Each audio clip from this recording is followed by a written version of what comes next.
Siftpop podcast is recorded in front of a live internet audience. Live from a bunker in the heart of the Ozarks, we're letting out our magic so it doesn't hurt anyone else. It's Siftpop.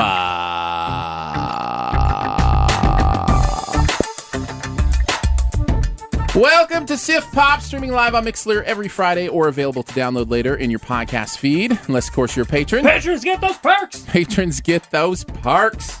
I'm Aaron Dicer from YourMovieFriend.com. I'm joined every week by Andrew Ormsby from Flick Freaks. Ahoy! Every week we'll also be joined by a pop culture guru to chat about movies, television, and whatever else from the pop culture universe is on our minds. And today's guru, it's Devon Taylor from Deezus12 YouTube. What's up, everybody? It's your boy Devon Taylor here, a.k.a. Deezus, and I am super excited to be here with Siftpop again. Welcome back, man. Glad to have you. How's life been since then? It's been good, really busy. Just working a lot, and then I've been working on my channel. I'm going to be kind of revamping it, and then I have a podcast coming, so I've been very busy lately. Seeing those movies. We will be, I'm sure we'll be chatting about that a little bit later when you let people know kind of where they can find you. I'm excited to hear about the podcast for sure, because I don't know if you know this, but I do a podcast too. Yes. Yeah. My friend Andrew and I, we do one called Siftpop. What? Yes. Not the best. I've heard good reviews. I appreciate that. Well, we're going to have a fun show today. We got a lot to get to. It's a movie catch-up week on Siftpop, so we've got 3 movies we're going to review together, and they are... Hopefully we can give every single one of them their due diligence in a discussion. In order, Fantastic Beasts, Arrival, and Hacksaw Ridge. Okay. So we're going to talk about those 3 movies and, of course, do some buried treasure at the end. But first, tell us, do we care, Andrew? Every single week we have a Do We Care segment of the podcast where we go over what is going on in the entertainment industry. I ask these guys 3 topics. They tell me if they care or not, and then if we do, we go into a further discussion. Number 1. All right, what do we got? Robert Redford, Oscar winner and actor of over 79 films, has announced he is retiring from acting. Do we care? Absolutely, I care. One of the most infamous actors of all time, saying he's done acting. I don't know about directing or anything like that. Does this mean he's, like, unhealthy? Like, it's hard for me to understand why somebody retires from acting. Well, Gene Hackman retired from acting, and he's still kicking around. Yeah. Sean Connery as well.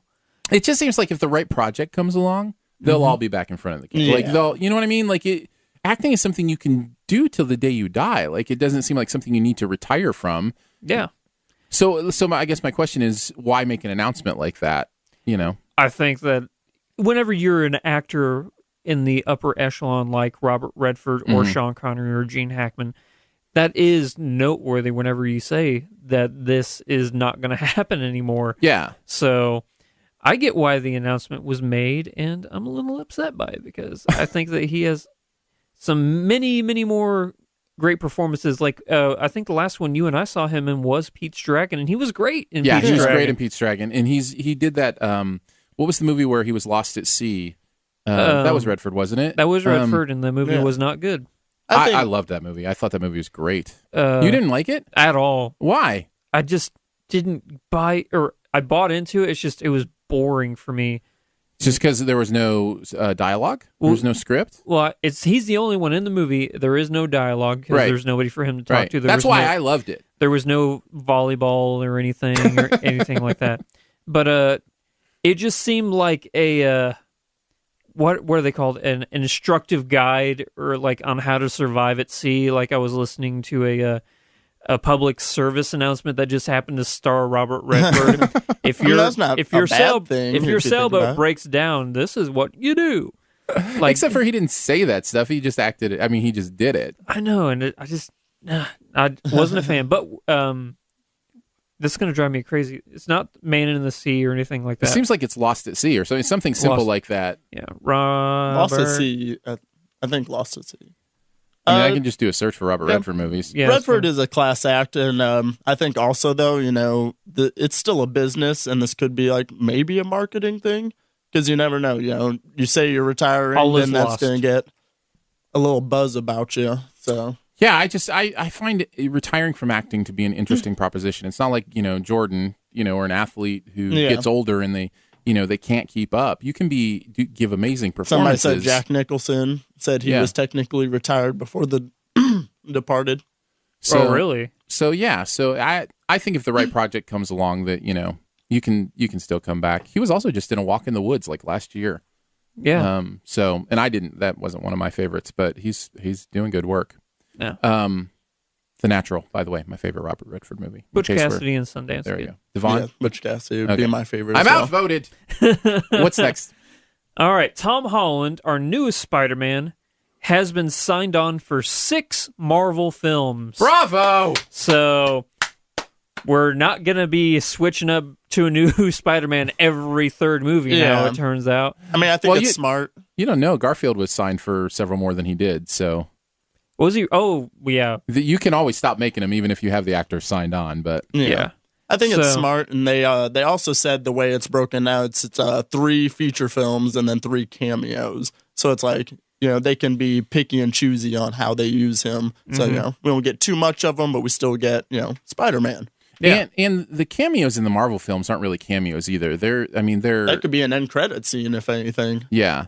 But you could call his thing in Civil War a cameo, technically, but he's a big part of the movie. You know what I mean? So it's I love the way Marvel does, weaves their characters. I think it's great. Well, whenever you have Spider-Man, the most famous Marvel character in history, I think that a cameo is going to be a little bit more than a cameo. Yeah, right? Yeah. So... Well, I gotta say, I loved him in Civil War, so it was great. I think he is now my official favorite Spider-Man, Tom Holland. I'd go with that. Although I got to be honest, I've liked all 3 of them. Yet. Yeah, I actually really liked all 3 of them. Even Tobey Maguire, I really Tobey liked. Maguire is my Spider-Man. Those movies don't hold up. I went back and I tried to rewatch them. They do not. Not hold even up. Spider-Man 2. No. Spider-Man 2 is a good movie. Spider-Man 2 is a really good movie. Oh yeah, out of the 3 Tobey Maguires, I think it's the best one. But still, it's not. I think they hold up. It's not. Okay. Discussion for another time. But that's what we do, man. 6 more, 3 quote unquote cameos and 3 actual. So we have Spider-Man: Homecoming coming out next year or 2018. No, it's 2017. 2017. Yeah. Okay, so yeah.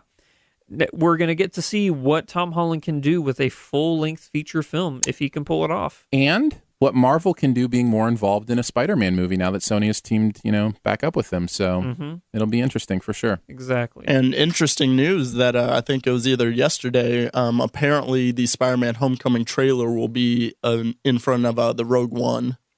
Really? So we'll be getting a Spider-Man trailer in December, it looks like. Ooh. That's good news. Cool for good people news who for watch me. trailers. Yeah, good news for 2 of the 3 people in this room. I think Marvel, I can get away with watching trailers and not get spoiled too much by it. Yeah. Yeah.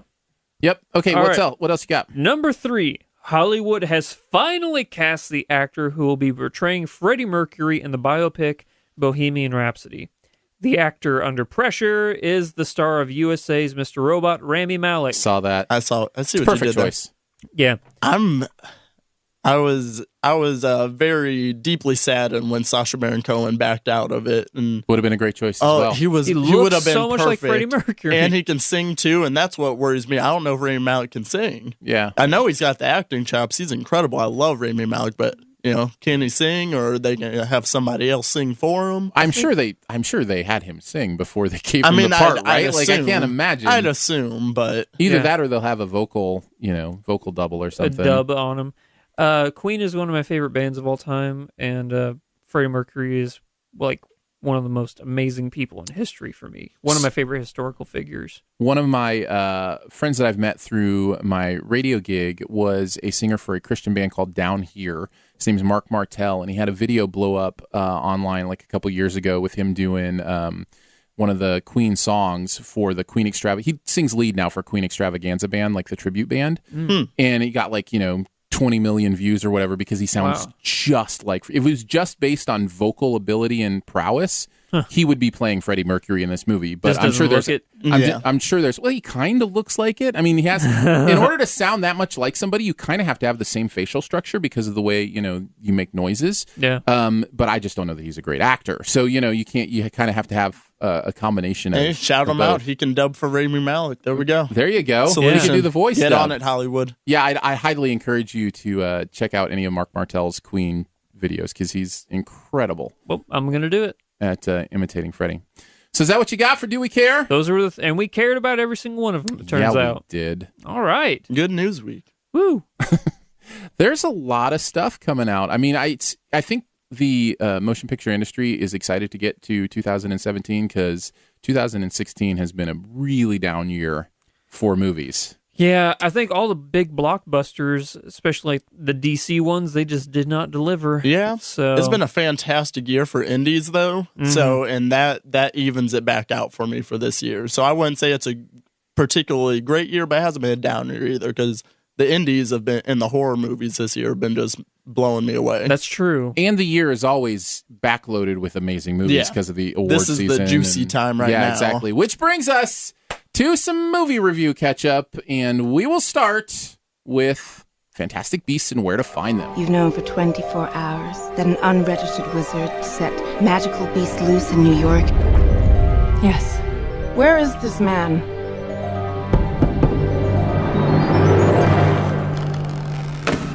So, you're the guy with the case full of monsters, huh? Whose travels first? All right, what did you guys think? You want to start? You want me to start? Go for it. You never start. I feel bad. I'm going to say Fantastic Beasts was really good. I can't quite go with loved it, but I definitely liked it a lot. I really enjoyed it. What about you guys? I'm right in between liked it and really liked it. So I really enjoyed it, I'll say. But at the same time, I had a lot of problems with it, though. Sure. What about you, Andrew? I'm going to go with it was okay. Just kind of mediocre for you? Meh. See, sometimes I'm there, too, so. Here's another question. How are you guys with the Harry Potter universe? See, this is what I said. This is what I said in my review too. I think I'm becoming a real fan of the idea of expanded universes. Mm-hmm. I love the idea of carrying on a property by telling completely different stories. True. And there's something beautiful about going back to the world of Harry Potter and having nothing to do with Harry Potter. I love that. I love that we're getting new characters and, I think there's a mention of Dumbledore in there somewhere. You know, it's obviously the same universe. But I'm really liking this way to do sequels. See, I'm a bit mixed on the idea. One, I would have liked this movie for what it is if they were going the anthology route. I think that would be the really cool route, the way that people have been doing anthologies on Netflix and stuff like that, and the way that Star Wars is doing it. Yeah, they're doing anthology movies. But but they said they're doing like more Fantastic Beasts ones. And I would see this better. Is that what they said? They're going to do five of them? And it's like, I would see this better as a one-off, and then let's get another anthology maybe in the future or something like that. Kind of switch it up so that way we see different angles of the Harry Potter universe. We probably will. We're just going to get 5 of each one. That's insane. Well, welcome to the new world of expanded universes. But I agree with you. I would much more prefer to see another story from the Harry Potter universe than to see Fantastic Beasts 2. Now, I did enjoy it, so I'm looking forward to getting back into it. And let's just start here, mainly because I think Eddie Redmayne is amazing in this movie. Eddie Redmayne he's so enjoyable. His character, I completely fell in love with kind of the, he's really introverted and awkward, and yet he's so full of joy. You know what I thought of with his character? He is the wizard Steve Irwin. Yeah. If you really think about it. That's right. It's kind of cool, though. Like, he is a very likable character. Eddie Redmayne is a fantastic actor. I'll watch him in anything. And they even had very small character traits about him that I just really enjoyed. Not me. Wasn't a fan of his performance. What didn't you like about it? So you were talking about him being introverted and awkward. That came across to me in a negative way. Because I wanted a very confident, because I know it's probably not, like I said, I'm not knowledgeable about the story, about this person, so he might be introverted and stuff, but that's pretty much the exact same thing that Harry Potter was. I wanted a confident, like, doesn't matter what you throw at me. I wanted that kind of character. And I was like, well, I've seen this character before in this universe already. Go ahead, Devon. What were you going to say? I disagree. I think that we did kind of get that from this character. We get these scenes of him making these escapes and like knowing exactly what to do for each beast, the way that, because I just really believed it, that he really cared for these beasts and he really was very knowledgeable. He was very smart. And he showed it time and time again, so I disagree. Yeah, I think that's what I was going to say as well. He's introverted and awkward around people. Mm-hmm. Well, but the difference between him and Potter, if you're looking for a difference, at least as far as I'm concerned, and kind of what you were talking about, Devon, is Potter was learning everything. He didn't know anything. So he was not only a bit awkward and shy. And had a lot of help. He was also unknowledgeable. Whereas I think this character's confidence comes from the fact, he knows what he's talking about. Like, he totally gets these animals and how to use them. He's just not good around people, which I think is a little bit different kind of than what Potter was. And I enjoy that because, like, when he's with the animals and doing stuff with the animals, so cool. He's a whole different person. That's what I talk about with, like, the joy that he has in, kind of understanding that world. Yeah. So that's the other thing I liked were the animals. I just love the imagination put into what they looked like. That was what a big they pro did. for me. Yeah. The special effects in general, I've heard people say that there's CGI mistakes in it. I didn't notice any. I thought the effects were fantastic, literally. That's always been a pro of the Harry Potter universe, and seeing it more updated with technology now, these new effects were fantastic. Yeah. And I think whereas like I always love the imagination of the Harry Potter books, where it came to like spells and that kind of stuff, and so it's kind of shifted over to the animals in this one, and I really kind of enjoyed that. What else did you like, Andrew? So, if you said you're kind of mixed, there certainly were some things that you enjoyed. Yeah, the performance that was given by, I'm trying to remember his name, but his companion, Jared Fogle was great. I really liked him. He was probably my favorite part of the whole movie because every single time he was on screen, it was infectious. His just demeanor, it just made you smile whenever he was smiling. He embodied how you do comic relief in a movie. And he was the audience. Exactly. He was our surrogate. He was hilarious. And not only was he hilarious, but he was authentic. Yeah. Like in that way, when there was emotion, even with the comic relief character, it felt real. Yeah. It didn't feel like, it wasn't earned. So I totally agree. I think they did something really smart with his character in terms of writing, because his character, like I said, he was the audience. So all the exposition, that was directed towards us, they would integrate it with his character because, you need exposition in a movie with a new world and new setting and new characters.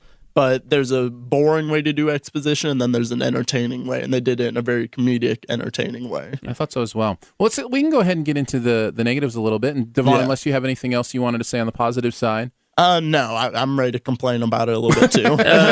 Just real quick, I really did enjoy the representation of 1920s New York. I thought that was a really interesting environment. I really enjoyed it. Yeah, I loved that we were in the U.S., for a Harry Potter universe movie. I thought that was cool to see the differences in the way the magic community acted in the United States versus England. I thought that was really interesting. Mm-hmm. And also, to be in the past and kind of see, how the magic community acted in the past. I thought that was good. The setting was good for sure. Who wants to start us off with something? Well, how about you, Andrew, since you liked it the least? Really bad pacing for me. Okay. It would go from it would like rush through certain things. I'm like, well, I really would like to go back and understand what you just tried to show me. And I thought to myself, well, maybe there'll be a big payoff at the end of the movie and then it'll explain everything.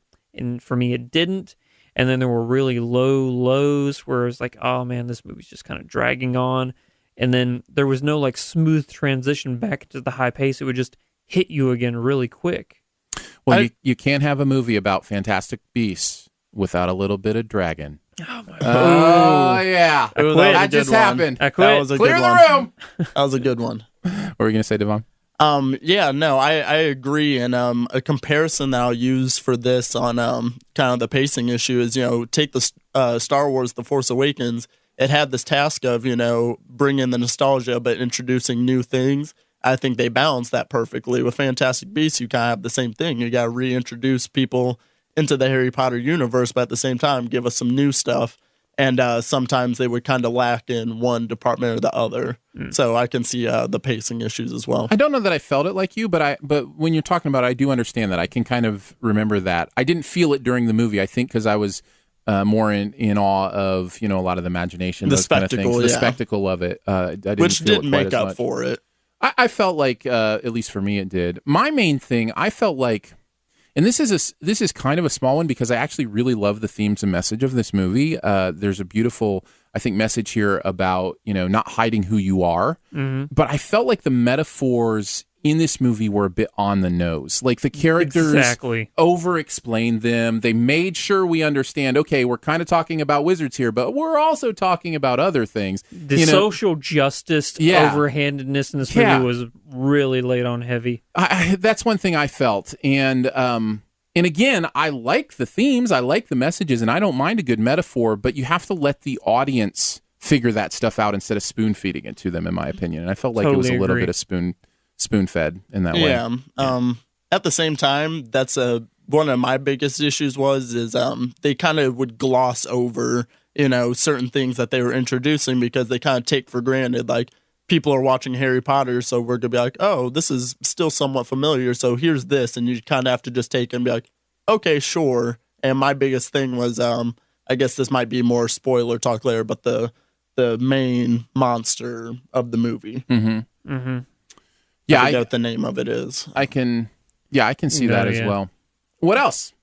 One last thing. Because that was, I mean, if you have any other things you didn't like that you want to bring up, you can, or we can go on to one last thing. So, my one last thing, I guess, will be a negative then. I did not really buy the chemistry between Eddie Redmayne and, how do you say her? I'm not sure. I don't even know who the actress is. I know the character's name was Goldstein. Yeah. That was her name, but I don't know Tina. the actresses. Yeah. Catherine Watterson. Yeah. I did not buy the chemistry between those two. Agreed. Yeah, I can agree with that. My one last thing is something really random about this movie that I noticed. You notice there was a lot of characters crying throughout this movie. There were a lot of crying scenes, and it started bothering me towards the end. I was like, because like you said, I never bought the chemistry, so I thought it was just way over the top dramatic, and I was just like, man, there is so much tears. I won't spoil anything, but one of the tear scenes did get me, and it was like on an emotional level. On an emotional level, it was the other relationship, the one that I actually did buy into a little bit more. Their relationship got me. Yes. Theirs was great. Yes, theirs was good. Man, I wish that kind of emotion would have transitioned over to the main one we're supposed to be focusing on. Yeah, totally. That was a really cool. If they would have done that would have made this movie so much better for me anyway. My one last thing is, and I'm curious to hear if you guys kind of felt the same way. I thought this movie, as fun as it was and as imaginative as it was possibly the darkest Potter movie yet. Like, some of these scenes were almost horror scenes. What was the group? The Second Salem? Yeah. Yeah, they were like wizard Nazis. Yeah. At some point I thought, did we go from a Harry Potter movie to the witch? Yeah. Oh, that was I guess if I can chime in one more gripe, they underused Ezra Miller big time because he's a very talented actor, and his performance was just head scratching. Yeah, I think that the villains in this movie just in general were underused because you didn't have time to understand everything about them. And there's also, we didn't even talk about, well, again, because we aren't doing spoilers, but there's a little bit of a twist at the end, as there often is in movies. Which I'm really excited to talk about that, though. All right, we'll talk about that in spoilers for sure. But overall, I think it sounds like Devon and I liked it enough to give it a recommend. Yeah, I'd give it a recommend. I mean, because you're back in the Potter universe and you really feel it, so it's definitely a recommendation. What about you, Andrew? Would you recommend it for somebody? I would say that if you're a Harry Potter fan, I would really recommend it because it does feel like a Harry Potter movie. For me, I've always been lukewarm on the franchise in general, so that's for me. I've only seen every single movie once, and I had no desire to go and see the other ones. I know I'm in the minority on that because it's like one of the biggest franchises of all time. But there are definitely parts in this movie that I would find entertaining, and think that they are worth actually going to the theater to see. And there you go. On to our next one. Let's talk about The Arrival. Just Arrival. I mean, Arrival. There you go. Thanks. There are days that define your story beyond your life. Like the day they arrived. Oh, man.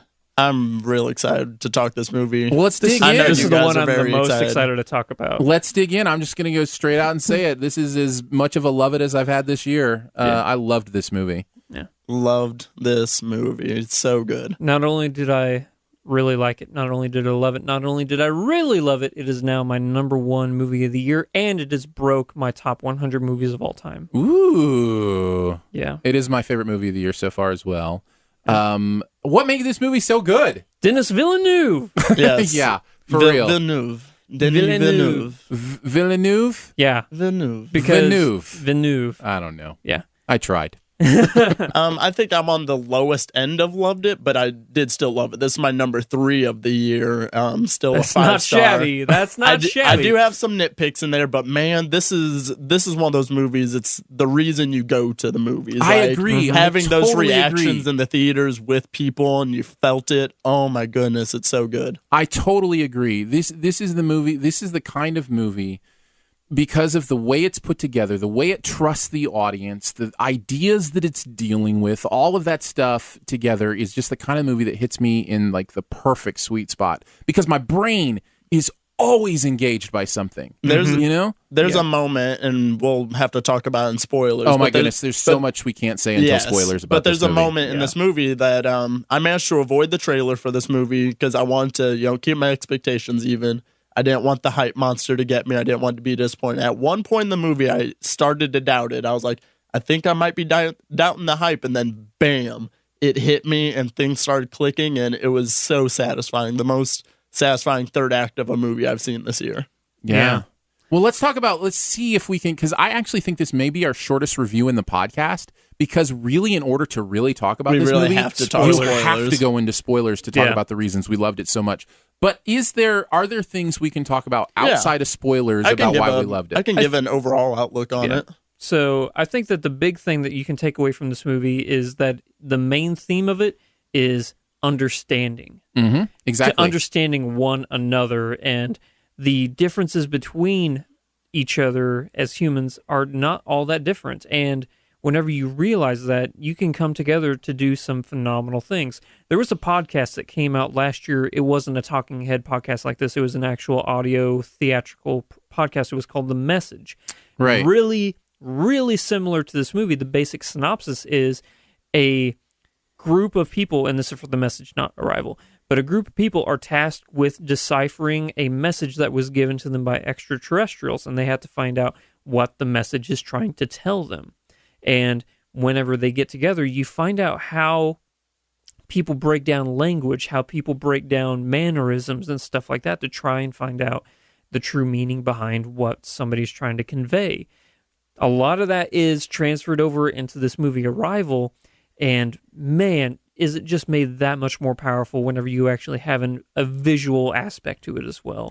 And I will say it's made that much more powerful by where we find ourselves in our culture too right now, coming through the election and trying to understand each other. And it's a really important thing for all of us to learn. Do you think this movie would have been as powerful if it had come out in a different time? Yes. Oh yeah, absolutely. Yes. I think the movie stands. The impact is on its own relevant. two across the board. I agree, but the reason you saying that made me question that. So you think it would? Okay. I think it just adds an element to it. I think it adds just another level of resonance to it. But I think it stands on its own 2 feet. I guess we can also talk, without going into spoilers, about the performances.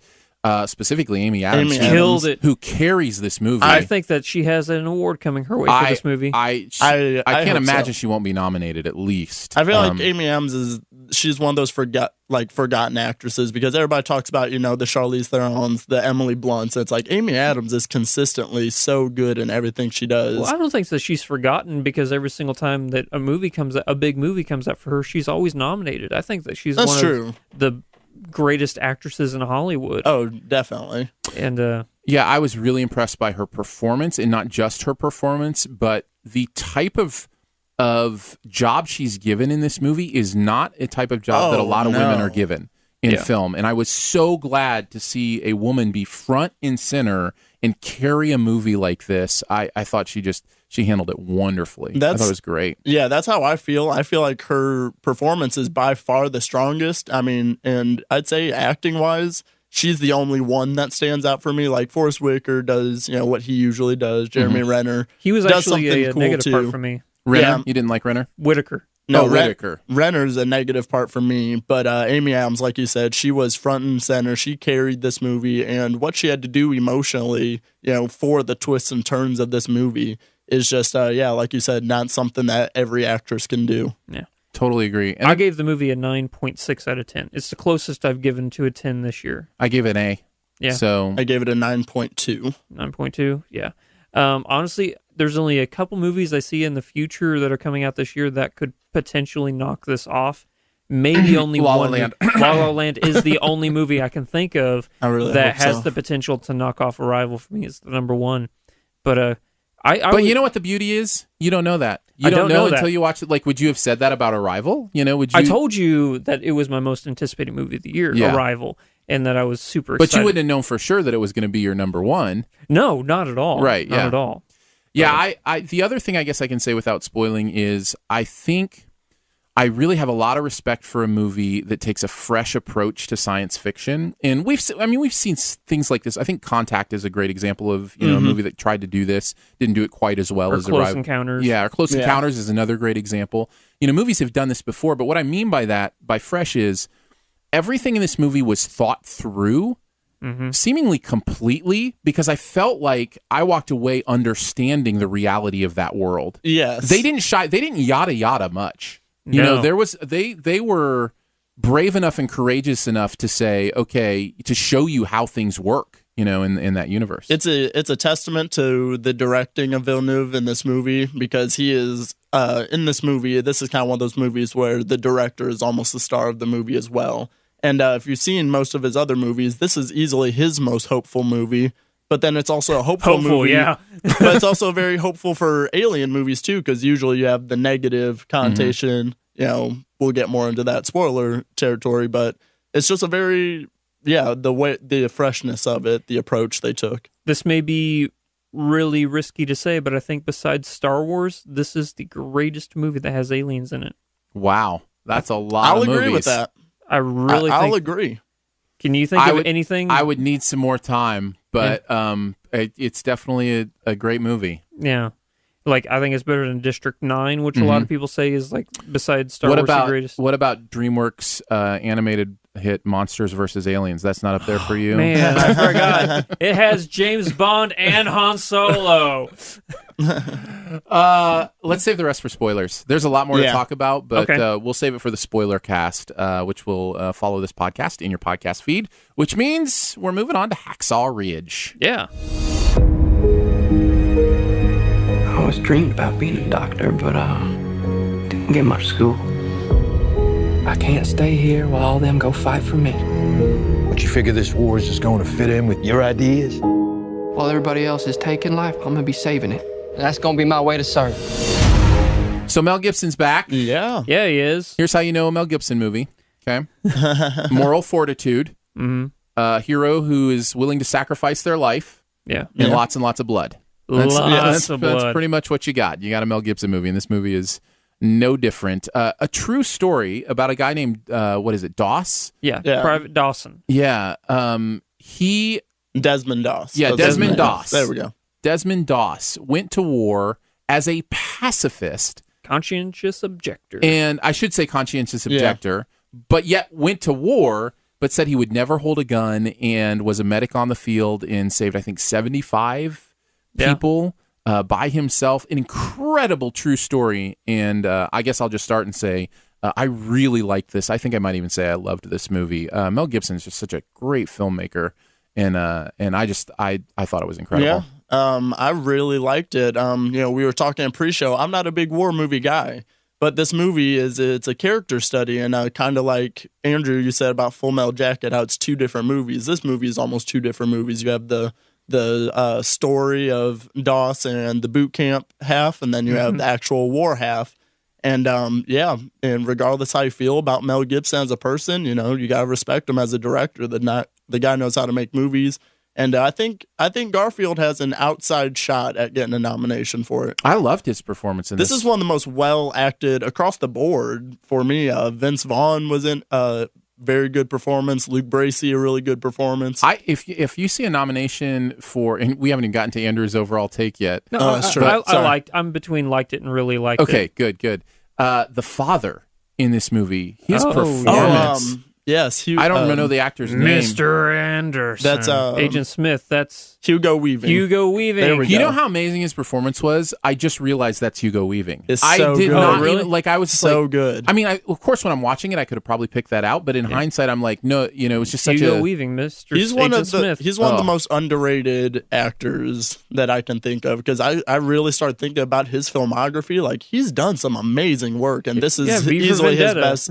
Yeah, this is easily his best performance. Like, No, I think so. V is his best. I'm not a fan of that movie, really. Well, then you're wrong. But Boys, I'll take it. I'll take it.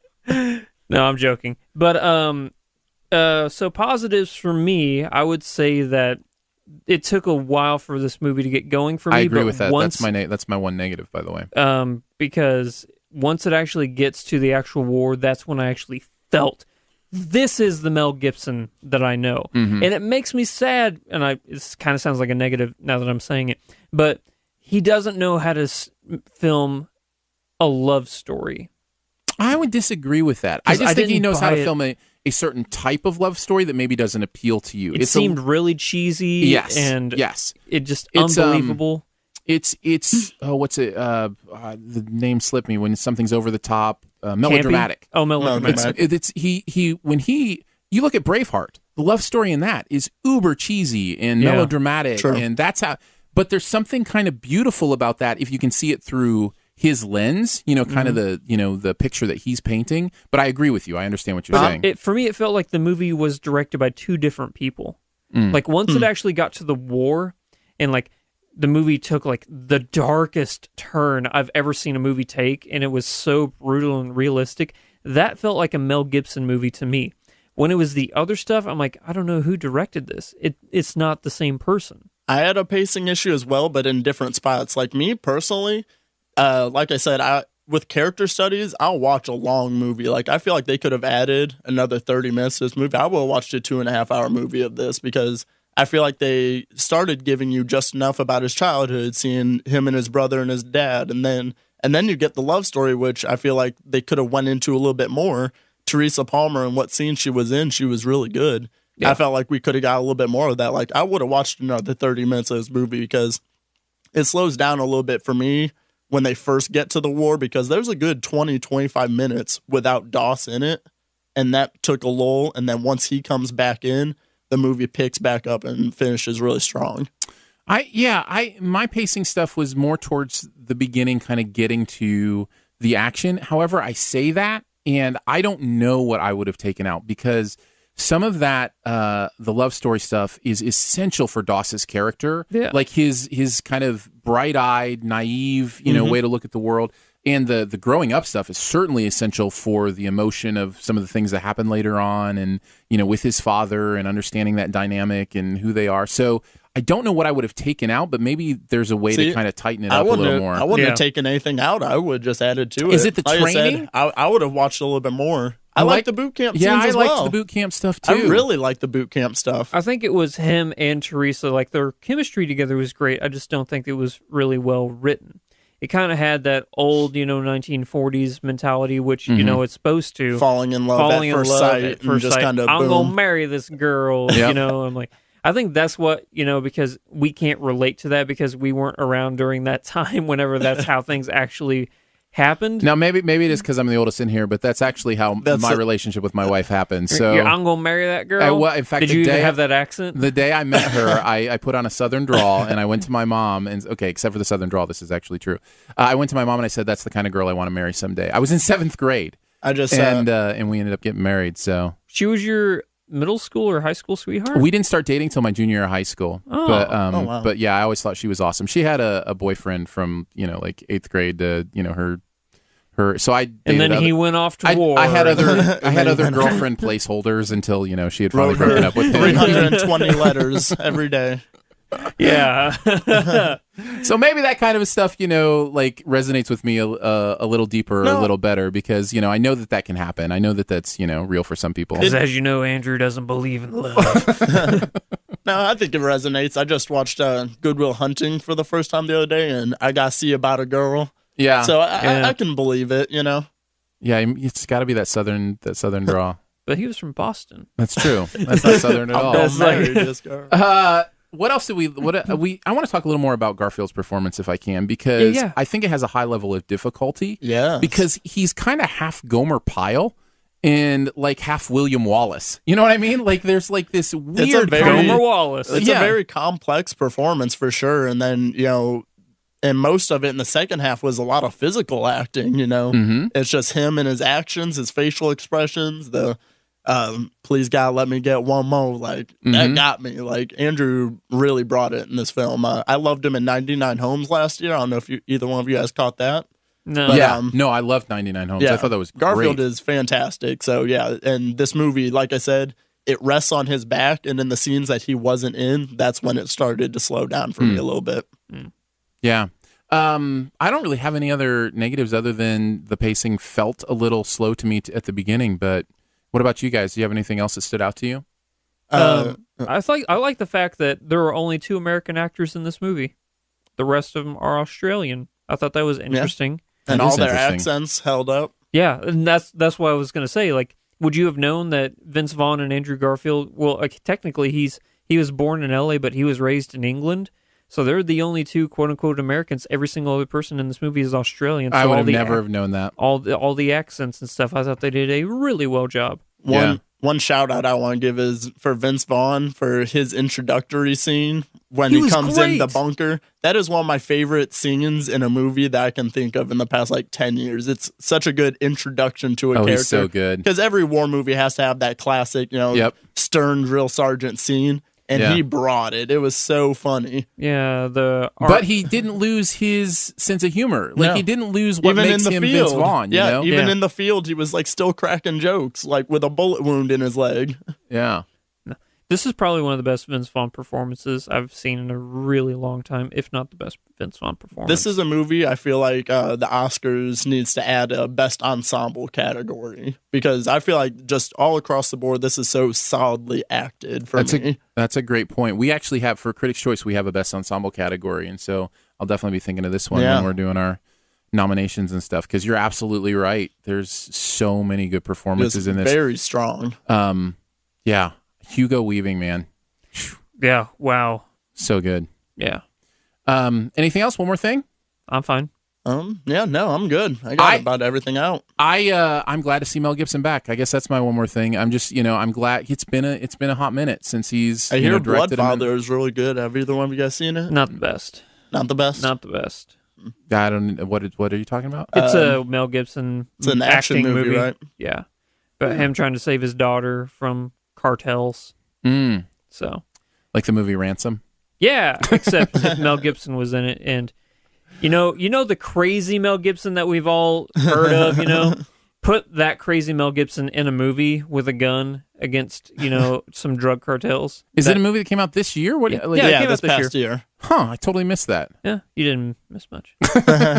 Good to know. I'll take your word for it. I think that's actually something we should mention, is that I think that Mel Gibson is a decent actor, but when it comes to directing, he's one of the best. That's kind of the Ben Affleck thing too, right? He's a great actor, but he's an amazing director. Sure.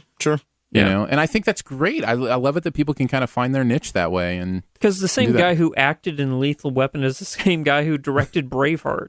That's right. So just think of that. And I'll just throw this out as well on the Mel Gibson's lesser seen movies. Apocalypto is an incredible film if you haven't seen it. One of the best. Yeah, I think the cinematography is phenomenal, but it's so boring for me. Not really? Me. Not me. Boring? It bores me to death. Apocalypto is boring? I know. That's one of those movies I can't sit down and watch. I know. I can't catch my breath during that movie. I can't do it. Wow. I might just watch that one tonight out of spite.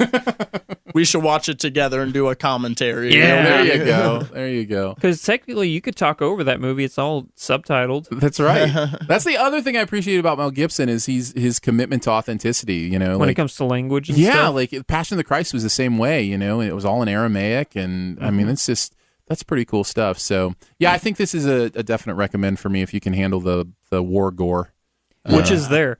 I think that the war violence in this will rival Saving Private Ryan as far as realism. It may even surmount it, like the Normandy scene. I think that this might be even worse or realistic, whatever word you want to use for vernacular. Yeah, for sure. All right, let's move on to Buried Treasure. Let's finish up. What's that one thing in the area, any area of pop culture that you want to make sure people know exists? Right. I'll go first because I was really excited for mine. Get on it. I said in the pre-show, I absolutely love Shia LaBeouf. He's one of my favorite people in the world. He is like literally the most interesting man in the world between his tweets and his performance pieces, his arts and everything. His Sia music videos.